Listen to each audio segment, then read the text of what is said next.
বন্ধুরা, তোমাদের সবার কি অবস্থা? কেমন আছো তোমরা সবাই? আমি জানি তোমরা সবাই অনেক অনেক বেশি ভালো আছো। আর তোমাদের ভালোর জন্যই আজকে আরও একটি নতুন দুর্দান্ত একটা স্টোরি নিয়ে হাজির হয়ে গেলাম। আসলে কি আর বলবো, আসলে আমি একজন মহিলা মানুষ। আমার বয়স প্রায় আপনারা দেখতেই পারতেছেন ৩৫ বছর। ঠিক এই বয়সে আসলে যদি স্বামী না থাকে, আসলে বিপদ ঘরে, বিপদ বাইরে, বিপদ সংসারে, সবভাবেই কিন্তু এই বয়সে একটা বিপদ। তো আমার ছেলে, ওর নাম হচ্ছে আরিয়ান। আমার ছেলে বলতে গেলে একটু দুষ্টু। ছেলের মন মানসিকতা এরকমই, ঠিক আছে? ওর বাবা আসলে সরকারি একটা চাকরি করে রাজধানীতে। যেহেতু ওর বাবা সরকারি চাকরি করে রাজধানীতে, তো উনি আসলে ওই কোয়ার্টারে থাকেন, রাজধানীতেই থাকেন। মাসে ২-১ বার আসে, সেখানে আমাকে সময় দেয়। তো আমরা আসলে নদিয়াপুরে থাকি, কারণ নদিয়াপুরে আমার শ্বশুর শাশুড়ি, ননদ সবাই আছে এবং আমার ছেলেটাও আছে। তো আমি তাকে অনেকবার বলেছি, ওগো তোমার যদি কষ্ট হয় তাহলে তুমি একটা কাজ করো না, তুমি আমাদেরকে তোমাদের সেই কোয়ার্টারে তুমি যেখানে থাকো সেখানে আমাকে নিয়ে চলো, সঙ্গে আমার ছেলেটাকেও নিয়ে আসলাম। আর নদিয়াপুরে তো ভালো কোনো স্কুল নেই, কলেজও নেই, ওর পড়াশোনার জন্য তো একটা ভালো স্কুল কলেজ দরকার। এই কথা শুনে আমার স্বামী আমাকে বলল, আরে তুমি কি পাগল হয়ে গেছো নাকি? হ্যাঁ, আমিও তো চাই আমার ছেলেটা ভালো একটা স্কুলে, ভালো একটা কলেজে পড়াশোনা করুক, সে মানুষের মতো মানুষ হয়ে উঠুক, সেও একটা চাকরি পাক, বাবার মতো একটা সরকারি চাকরি করুক। কিন্তু ঘটনাটা হচ্ছে আরও একটা। আমি বললাম, কী রকম? সে আমাকে বলতেছে, আরে তুমি বুঝতে পারতেছো না, ঘটনা হচ্ছে এই যে আমি তোর এক জায়গায় থাকি না, আমি আসলে সরকারি চাকরি করি, ঠিক আছে, কিন্তু আমি মূলত একজন মার্কেটিং অফিসার। আজকে আমাকে বন্দরনগর, কালকে রতনপুর, কালকে সুননগর, বিভিন্ন জায়গায় আমাকে যেতে হয়।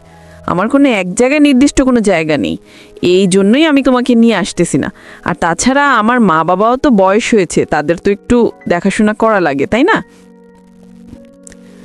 তো আসলে বিয়ের পর নারীদের সবচাইতে বেশি কষ্ট হয় স্বামী ছাড়া থাকতে। মানে তারা সব কিছু পারে, কিন্তু স্বামী ছাড়া থাকতে নারীরা একদমই এটা মেনে নিতে পারে না। তাদের সবচাইতে কষ্টটা এটাই হয়। তো আমার বেলাও কিন্তু এই কষ্টটাই সবচাইতে বেশি হয়েছে। আসলে আমি এই প্রায় সময় আপনারা আমাকে দেখলেই বুঝতে পারবেন আমার শরীরটা কেমন যেন একটু লুদুমুদু। তারপর হচ্ছে আমার কিন্তু এখন কিন্তু একটা যৌবনের বয়স, আর এই বয়সটায় কিন্তু রাতে একা একা থাকা ভীষণ কঠিন। তো আমার বাড়িতে আসলে আমাদের 4টা রুম। একটা রুমে হচ্ছে আমার শ্বশুর শাশুড়ি থাকে, আরেকটা রুমে আমি আর আমার স্বামী, আরেকটা রুমে থাকে আমার ছেলে, আরও একটা, এটা হচ্ছে গেস্ট রুম। তো যেহেতু এখন ওর বাবা রাজধানীতে থাকে, বিভিন্ন জায়গাতে চাকরি করে, তো আমি আমার ছেলে আরিয়ানকে বললাম, বাবা তুমি আলাদা না থেকে তুমি মায়ের সঙ্গে থাকো। আসলে কি বলো তো, এখন ঝড় বৃষ্টির সময়, হ্যাঁ, আর রাতে এত তুফান আসে, এত ঝড় বৃষ্টি আসে, আমার এগুলো আসলে খুব ভয় করে।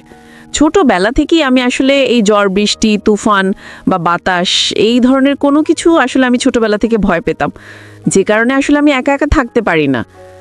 তো আমি আমার ছেলেকে এগুলো বলি, সে আমাকে বলে, মা কি বলেন আপনি, এত বড় মানুষ অথচ একা একা থাকতে পারেন না, কেন ভয় পান?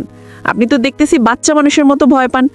আরে আমি কত সাহসী, আমি তো বাবার চেয়ে অনেক বেশি সাহসী, আমি এসব কোনো কিছু ভয় পাই না। বৃষ্টি, তুফান, ঝড় বাতাস যাই কিছু আসুক না কেন, আমি এর কোনো কিছুই ভয় পাই না। তুমি ভয় পেতেই পারো, কিন্তু আমি ভয় পাই না। আমি ওকে বললাম, বাবা তুমি তো ভয় পাবেই না, কারণ তুমি তো পুরুষ মানুষ, আর পুরুষরা কখনো কোনো কিছুকে ভয় পায়, আর মেয়েরা একটা তেলাপোকাকে দেখলেও ভয় পেয়ে যায়। বুঝতে পারতেছো?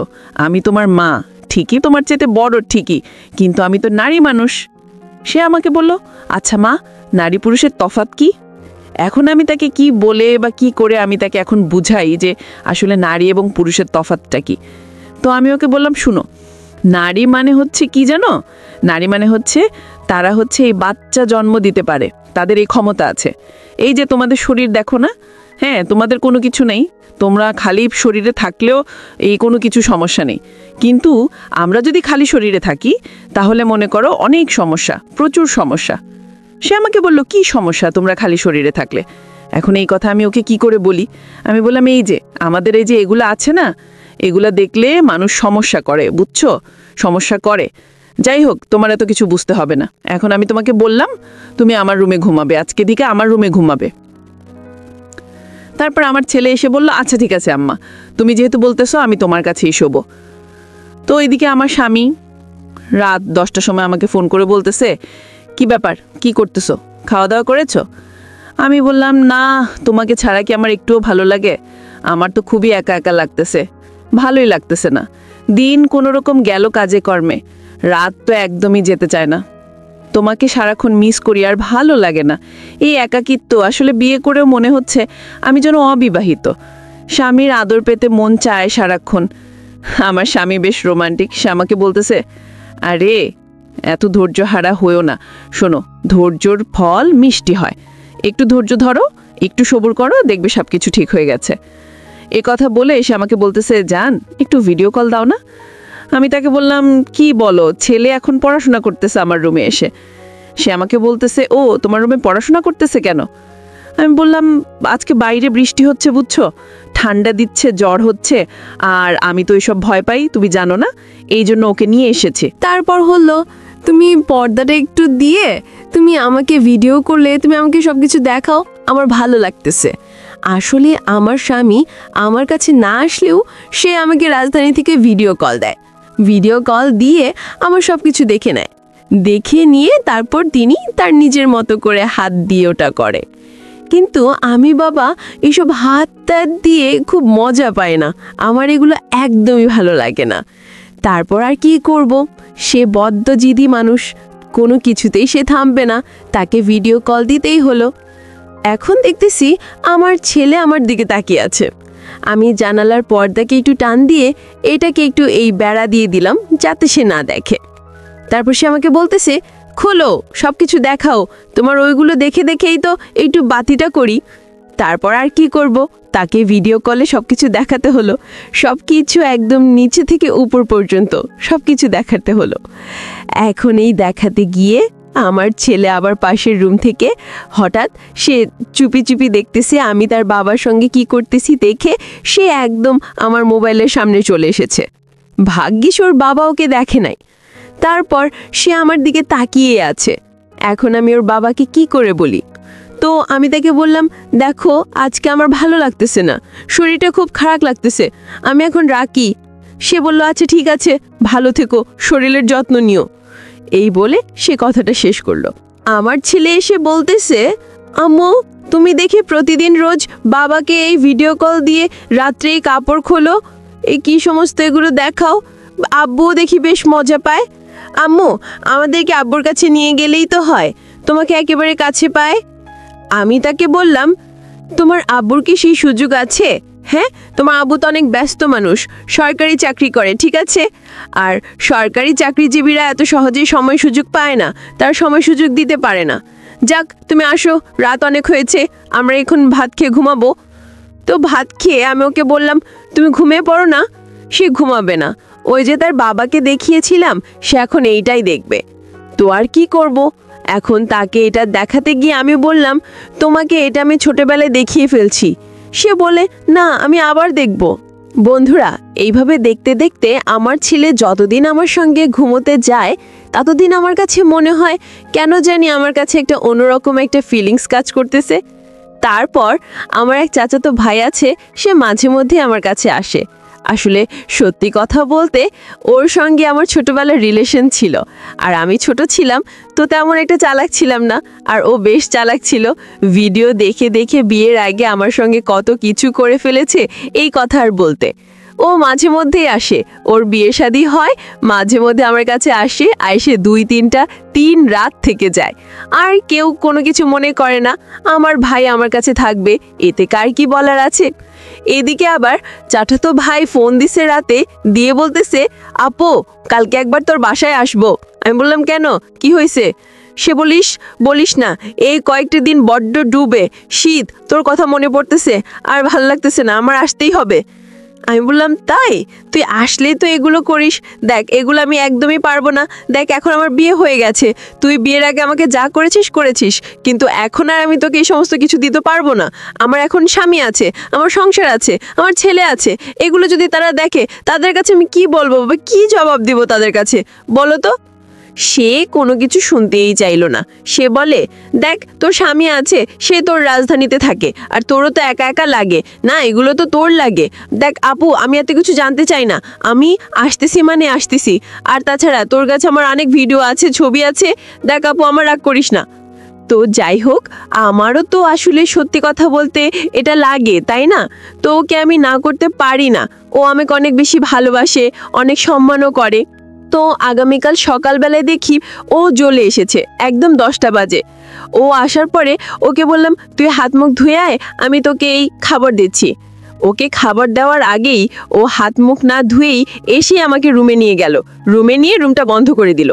বাপরে বাপ, একেবারে টানা আধা ঘন্টা 30 মিনিটের জন্য রুমটা বন্ধ। এইদিকে আমার শ্বশুর শাশুড়ি আমাকে খুঁজতেছে, আমাকে পাইতেছে না। আমার ছেলেও আমাকে ডাকতেছে, সেও পাইতেছে না। কি যে একটা অবস্থা! ওকে নিয়ে আমি বড় একটা ঝামেলায় আছি। আসলে ওকে আমি কোনোভাবে আটকাতে পারলাম না। আর আমি তো আগেই বলেছি ও একটু দুষ্টু, চাঞ্চল্যকর। তারপর ফ্রেশ হলাম দুজনে, খাবার দাবার খেলাম। খাবার পরে ও সারাদিন আমার সঙ্গে মজা করতেছে, মাস্তি করতেছে, সারাদিন কোনোভাবে থামতেছে না। তো দুপুরবেলা ঠিক 3টা বাজে। এই সময় আমার শ্বশুর শাশুড়ি সবাই ঘুমিয়ে পড়ে।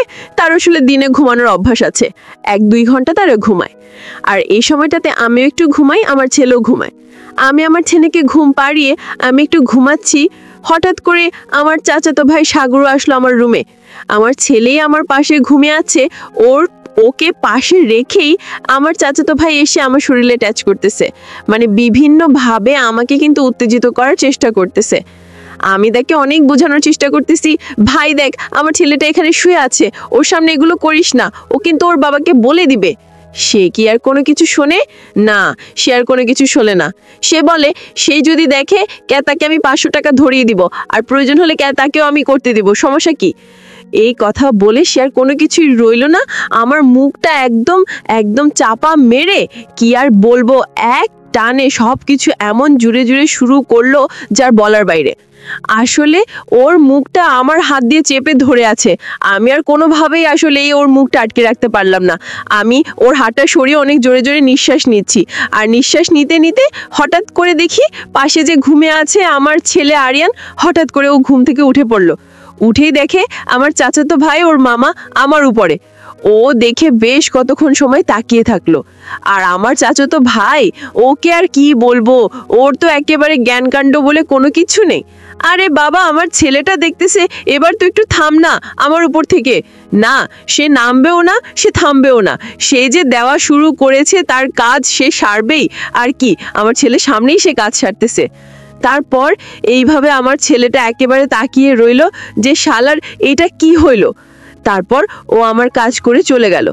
এখন আমার ছেলে আরিয়ান আমাকে বলতেছে, মা আমি মাঝে মধ্যে দেখি এই যে আমার মামা এসে তোমার সঙ্গে এই কাজগুলো করে, এটা তো আমার বাবার অধিকার, এটা কি ঠিক? মা তুমি এই যে মামার সঙ্গে এগুলো করো, আমি বাবাকে বলে দিব। এই কথা তাকে বলতেই আমি তাকে অনেক বোঝানোর চেষ্টা করেছি।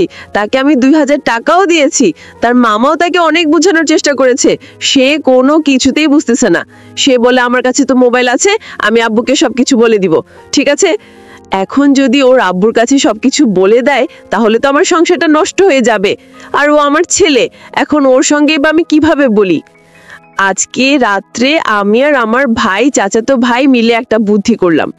জি, আমার ছেলেও তো দেখতে বেশ বাসাল, অনেক বড় হয়ে গেছে, প্রায় 14-15 বছর বয়স। হ্যাঁ, আচ্ছা ওরও তো মন চায়।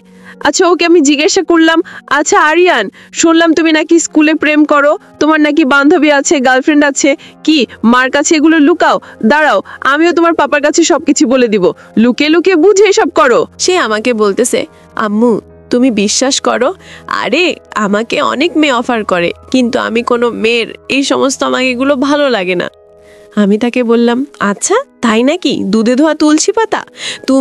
তোমার বাবাই তো কত বেটিকে নাচাইছি, আর তুমি কি ভালো হবে? তুমি তো তারই সন্তান, তুমি কিভাবে ভালো হবে? আমি তাকে কোনো কিছু সুযোগই দিলাম না। আমি তাকে বললাম, আরিয়ান আচ্ছা তুমি কি চাও বলো তো? টাকা পয়সা? তুমি কি চাও? আসলে তোমাকে আমি কি দিলে তুমি তোমার বাবার কাছে কথাটা বলবে না? প্লিজ দেখো, তুমি যদি এই কথাটা বলো তোমার মায়ের সঙ্গে তোমার বাবার সংসারটা ভেঙে যাবে। আর তুমি কি এটা চাও? সে আমাকে বলতেছে, আম্মু আচ্ছা ঠিক আছে, আমি বলবো না, তবে আমার একটা শর্ত আছে। তারপর বললাম, কি শর্ত বলো? সে বলল, চাই মামাকে বলো চলে যেতে, কারণ আমি চাই না মামা আর কোনোদিন এখানে আসুক। এবারের মতো তোমাকে মাফ করে দিব, উনি চলে গেলে। আরও একটা শর্ত আছে। তারপর ওকে আমি বললাম, আমার চাচাতো ভাইকে, ভাই তুই চলে যা, দেখ আরিয়ান অনেক রেগে আছে। তারপরও চলে গেল। রাত যখন আমরা ঘুমাতে যাব, ঠিক সেই মুহূর্তে এই আমার ঝিলে আমাকে শর্তটা বলতেছে। মা বলল, তোমার চাচাতো ভাই এখন চলে গেছে? আমি বললাম, হ্যাঁ চলে গেছে। আমি বললাম, এখন তুই কি চাস বল, তোকে কত টাকা দিতে হবে? সে আমাকে এমন কথা বলল, আসলে এই কথাটা শোনার জন্য আমি আমার জীবনেও প্রস্তুত ছিলাম না বন্ধুরা। আমি জানি না যে আসলে পৃথিবীতে এমন কোনো কাজ এর আগে হয়েছে কিনা, আমি জানি না। এটা আসলে প্রস্তুত, এই কথাটা শোনার জন্য অন্তত আমি প্রস্তুত ছিলাম না। আমি তাকে বললাম, আচ্ছা আরিয়ান বল বাবা, তুমি এখন কি চাও? তুমি যা চাও আমি তোমাকে তাই দেব, সেটাই আমি চেষ্টা করব। সে আমাকে বলল, মা তুমি কি সত্যি আমাকে তাই দিবে? আমি বললাম, হ্যাঁ। সে আমাকে বলল, মা এই যে তুমি আমার মামার সঙ্গে এই কাজগুলো করো, এই যে বাবা এই সরকারি চাকরি করে বলে রাজধানীতে থাকে, তোমাকে সময় দিতে পারে না, আমি বুঝি মা, তোমার খুব কষ্ট হয়, তুমি একাকিত্বটা মেনে নিতে পারো না, তুমি আসলে মাঝে মধ্যে এরকম ছটফট করো, আমি দেখি, সব কিছু আমি জানি, আমি সব কিছু বুঝি, কিন্তু সব কিছু বুঝেও আমি না বোঝার ভান করে থাকি। আর আজকে তুমি আমার সামনেই আসলে মামার সঙ্গে যেটা করলে, এটা আমি একদমই মেনে নিতে পারতেছি না। মা দেখো, তুমি আসলে মামার সঙ্গে যেটা করেছো, আজকে থেকে তুমি এই কাজগুলো মামার সঙ্গে আর কখনোই করবে না। আজকে থেকে এই কাজগুলো তুমি আমার সঙ্গে করবে। আর মা তুমি আমাকে দিতে হবে মানে দিতে হবে। দেখো আমি এতদিন ধরে তোমার সঙ্গে থাকি, কিন্তু আমি তোমাকে কোনোদিন ভয়ে তোমাকে এই কথাটা আমি বলতে পারি নাই।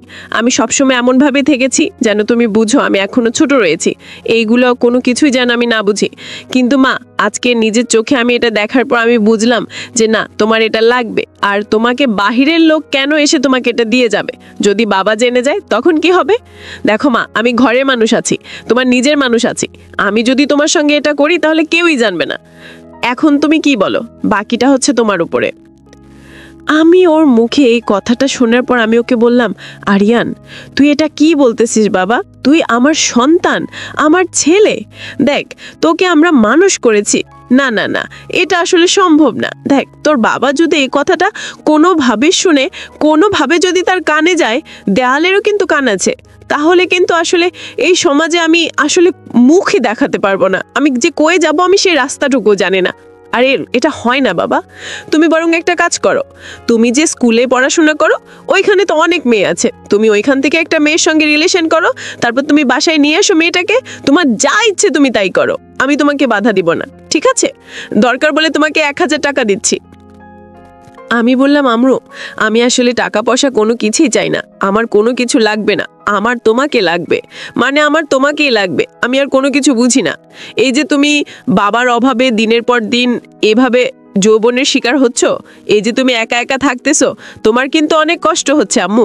না, তোমার এই কষ্টটা আমি আর কোনোভাবেই মেনে নিতে পারবো না, আমি কোনোভাবেই মেনে নিতে পারবো না। আম্মু আমি যা বলেছি তুমি যদি তা না শোনো তাহলে আমি কিন্তু বাবার কাছে বলে দিব। বাহ, ছেলে আমার এতটা জিদি, এতটা লাগে, এখন এই ছেলেকে আমি কিভাবে বলি, ওকে আমি কিভাবে সামলাই? ওকে আর কোনোভাবেই এখন আমি সামলাতে পারতেছি না, এখন শেষ পর্যন্ত ওকে আমার দিতেই হলো। এখন আমি বললাম, ঠিক আছে, বাবার জিনিস যদি ছেলে গ্রহণ করতে চায়, ঠিক আছে নাও, আমি তোমাকে মানা করব না, আমি তোমাকে বাদ দিব না।